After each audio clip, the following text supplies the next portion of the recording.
50 ദിവസം പിന്നിട്ട ദൗത്യത്തിന് ശേഷവും മലപ്പുറം കാളികാവിലെ നരഭോജി കടുവയെ പിടികൂടാനായില്ല.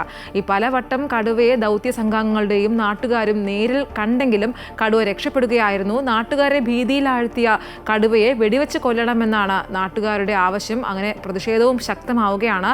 ഇന്ന് കോൺഗ്രസിന്റെ നേതൃത്വത്തിൽ വില്ലേജ് ഓഫീസിലേക്ക് മാർച്ചും നടത്തും. കഴിഞ്ഞ മെയ് 15-നാണ് റബ്ബർ ടാപ്പിംഗ് തൊഴിലാളിയായ ഗഫൂറിനെ കാളികാവ് അടയ്ക്കാക്കുണ്ടിൽ വെച്ച് കടുവ കൊലപ്പെടുത്തിയത്. തുടർന്ന് പ്രത്യേക ദൗത്യസംഘം രൂപീകരിച്ച് കടുവയെ പിടികൂടാനുള്ള ശ്രമം ആരംഭിച്ചു. പലയിടങ്ങളിലും കൂടുകളും ലൈവ് സ്ട്രീമിംഗ് ക്യാമറകളും സ്ഥാപിക്കുകയും ചെയ്തു.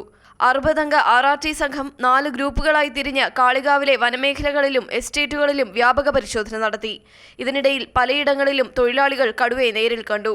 തിരച്ചിലിനിടെ 2 തവണ ദൗത്യസംഘം തൊട്ടരികിൽ കടുവയെ കണ്ടെങ്കിലും വെടിവെക്കാനായില്ല. ഇതിനിടയിൽ ദൗത്യസംഘം കടുവയ്ക്കായി സ്ഥാപിച്ച കൂട്ടിനുള്ളിൽ പുലി കുടുങ്ങിയിരുന്നു. ഇന്നലെ പാന്തറ പുറ്റള കോളനിയുടെ സമീപത്ത് കടുവയെ കണ്ടതായി വിവരം ലഭിച്ചിരുന്നു. തുടർന്ന് നടന്ന പരിശോധനയിൽ സാന്നിധ്യം സ്ഥിരീകരിച്ചെങ്കിലും കണ്ടെത്താനായില്ല. അതേസമയം ദിവസങ്ങൾ പിന്നിട്ട ദൗത്യത്തിന് ശേഷവും നാട്ടിൽ ഭീതി പരത്തുന്ന കടുവയെ പിടികൂടാത്തതിൽ നാട്ടുകാർ പ്രതിഷേധം ശക്തമാക്കുകയാണ്.